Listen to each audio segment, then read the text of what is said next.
There we go. All right, so we look forward to hearing what Scott's got to say about where the offices are going now and in the near future, and what it's going to mean to all of us to do business. Scott, please take over. All right. Okay. Everybody see it? Good.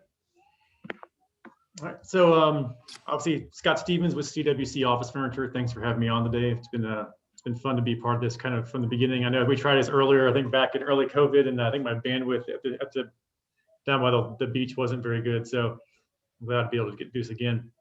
So we're going to talk a little bit about kind of where the office space is going to go, kind of in at least the short term, because things are kind of changing pretty quickly.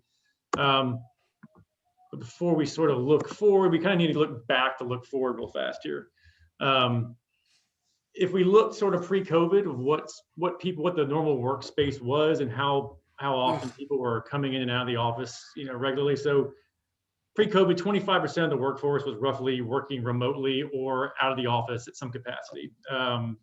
With 75% really never doing anything but going in the office. So this picture on the right here, obviously is USB's headquarters over in London, but I mean, we all went in the office, we all had a cube, we all had a desk that we all went to pretty much permanently. We all knew where it was. We worked, 4 to 5 days a week.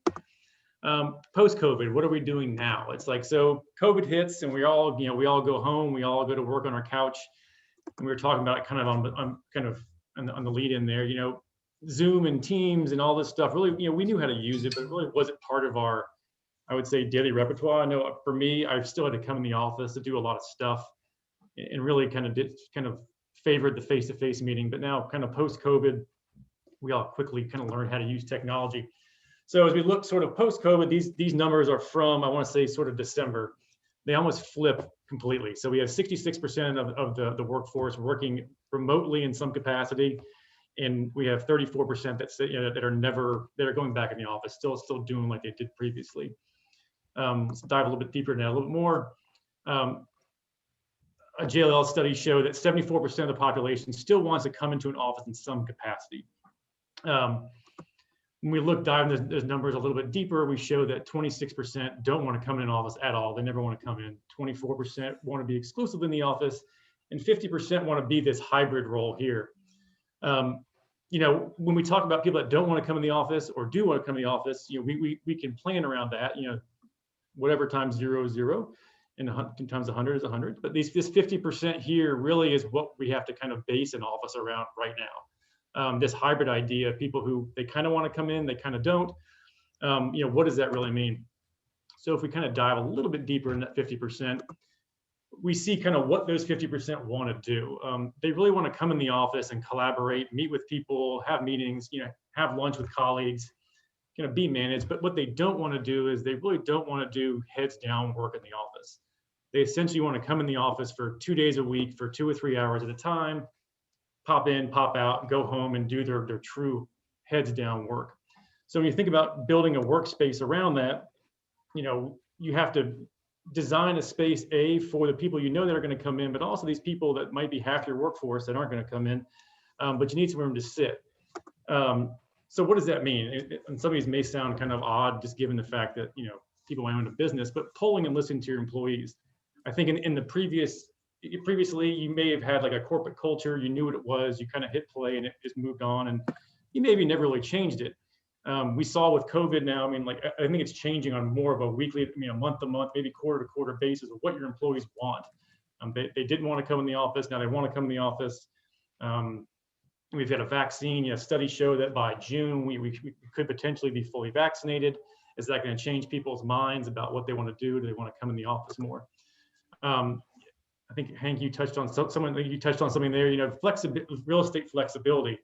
As you're moving from space to space now, as things are maybe loosening up a little bit. I know Ted and Renee kind of touched on this the other day at APGT. Was, working, having good lease terms. Going forward, flexibility in your lease terms of whether or not, whether it's being able to get out of it, move spaces, move around. Could be right of first refusal on the space next door. Maybe you take 5,000 square feet now with the right of first refusal on the space next door. And of course, space flexibility. The old adage was, before was if you had 100 employees, you just, when they did space planning, it was 100 desks. Well, that's not the case anymore. We need rooms and space to be kind of multi-use, very flexible, that can kind of pivot from one thing to the other. Obviously, technology goes along with that, and then of course furniture, and that's kind of where I come in here. What does furniture flexibility mean? especially for these remote users who we're kind of focusing on. We need product that's easily to reconfigure. We need something like the top here shows. We need something that can be almost a break room today, but that can be a workstation tomorrow if we need it to be, if we have an influx of people coming in. Herm Miller is introducing this whole kind of left side here. Herm Miller is coming out with a whole line. It's kind of like this post-COVID product line that really is just based around the remote worker. It's a minimal square footage. It takes up no space at all. It's all plug and play.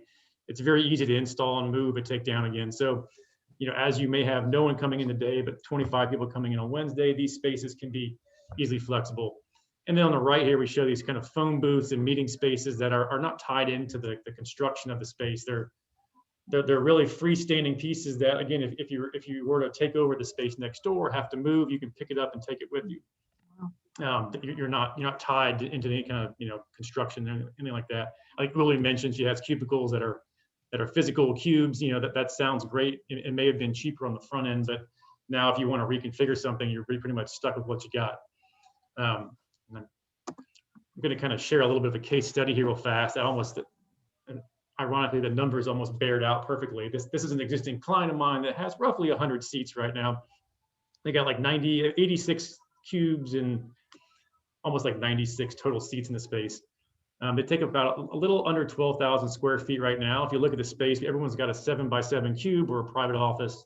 There's a bunch of big break rooms and training rooms and board rooms and offices that after they now have kind of pulled everybody, they realize, they weren't using the boardroom but once a quarter. They weren't, half the people don't want to come in anymore. A lot of these rooms are vacant, and that's kind of precious, valuable time. Real estate and money at the end of the day. So this is the new space that we're working on them for right now. We've gone from a little under 12,000 square feet to 6,000 square feet. They took a poll around the office.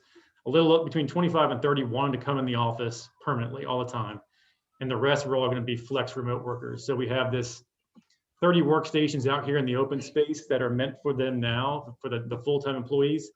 And then we have these touchdown areas down here in the corner, and as well as these other kind of random areas that are meant for the people who are going to come in on a remote basis.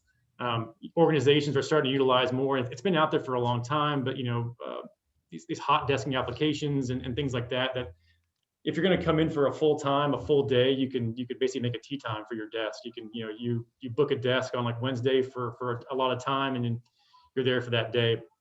These desks aren't meant for people to be there permanently. They're there literally to sit down, do your work, and get out of there. When we look at this middle of the space here, we've got these training rooms, this huddle rooms, meeting rooms, breakout spaces. These spaces, again, giving them flexibility in the space, so that they're not hard walls, they're not construction, that they're actually a movable product that Herm Miller makes called Overlay. It's basically a movable office that doesn't tie into the ceiling grid. It has power. It's essentially a giant cubicle that basically looks like a kind of a cooler private office or conference room. Oh. But this gives them flexibility to open this space up if they have to, if they need to tear this down and add cubes to it, if things change here in a few months, or if they take the space next door, they can pick it up and move along with it. And then finally, I kind of forgot to mention that this client, this wall here, they have right of first refusal on this space next door to kind of flow into it should things change. But we kind of talked about this boardrooms, meeting rooms, training rooms that they use once a quarter. This kind of break room they have now, that their intention is to use this as a, probably 90% of the time it's going to be a break room, but that once a month, once a quarter, they can break this space up into a training room or a board room, and has, they have got internet. We've got AV on the wall here on the side, kind of built into these movable walls. And we also have the flexibility if this thing needs to change from a break room to a training room, even if cubicles, we can push these tables together and make this kind of overflow space for additional users. So really, utilizing the space, being flexible with inside of it, and just really kind of polling your existing clients, your existing employees to find out what they want right now. Because I do think, going forward, information is key. Staying in touch with your employees. I know it sounds crazy that people who wouldn't be talking to their employees right now, but it really is. I think it's that with a COVID vaccine rolling out, we're pushing out almost 2 million a day. By June, we should have full capacity of people being vaccinated. Is that going to change people's minds? Are you going to want to have people come back in the office? You definitely want to keep up with trends. Like this is a trend right now. We were laughing before that I think this could be a trend through Q2, Q3, but by the end of the year we may see people going back in the office. So you definitely want to look at the trends, but you don't want to let it kind of drive you permanently. I think you want to be open to doing what's best for your organization. And then again, finally, just being flexible on all fronts. We talked about whether it's real estate, construction, space planning, but and finally furniture. It all has to kind of blend in together to be it's really one continuous piece. It's not one thing, it's not a silver bullet for this whole thing. And that was really all I had. We could go more into furniture, but furniture really is kind of just like a piece in the puzzle of this whole thing. It's really about, what works best for you and your organization, and that we can fit it into the space you have. And that's my TED Talk. Well done. Interesting points. Cool. Yeah. So we'll leave it open to questions at this point. I remember, I'll go, that's all right. I remember when we kind of talked about this, when this all first went down, the big talk was, I guess, separating people from each other. Right. The partitions or whatever, to cause spread of germs. Is that something you're talking about less? And we've really evolved. Like it was that they were, it's funny because here we are. I'm literally almost a year to the date later. I remember I was sitting in a bar in the O'Hare Airport. Almost a year to the date when they started shutting things down. And it was that first initial reaction was, I got to go up. I got to go high. I need separation. My people are still going to come to the office. I think a lot of organizations didn't know if they could work from home. I know here at CWC, we didn't know. We were very much come in the office kind of company. And I don't think companies knew if they could work that way, and they wanted to make sure they had this environment. I'll be completely honest, no one bought a stick from me of plexiglass to raise any of their desks. The sheer cost of it, when you looked at the numbers, I think the last one I quoted for like 25 desks, it was going to cost like $50,000. And the client was like, I can't justify spending $50,000 right now. We'll just keep working with what we got. So yeah, if there was this kind of change from, going high, going low. Okay, now we're working from home. Now we're kind of getting you back in the office. We learned, we adapted, learned how to work through it. Somewhere out there, from what I understand, there's a lot of manufacturers out there with a lot of plexiglass on their hands. So. Other questions? Don, go ahead. Yeah, on those cubes, like the self-contained cubes or the larger ones, do you have to get like special wiring to hook them in for electric? No, it's a plug-in 120 volt. We've got a couple here in the space. They're awesome. They're completely soundproof. Some of them can be moved pretty easily. Some they're obviously a little bit bulkier, but yeah, they cycle air through every 30 seconds. They're soundproof. The great part of it is, when you break down the actual cost of it, yes, one might cost $6,000, which sounds ridiculous, but if you were to build out a drywall conference room with all the accoutrements in it, yeah, and given the fact you had, once it's there, you can't move it, and what that real estate costs you and gives you flexibility. But yeah, they just plug in the wall with a 3-prong plug there, and they're good to go. I thought that was pretty neat. Sometimes my animals like to participate in my calls too, Yeah. and that's nifty to have at home.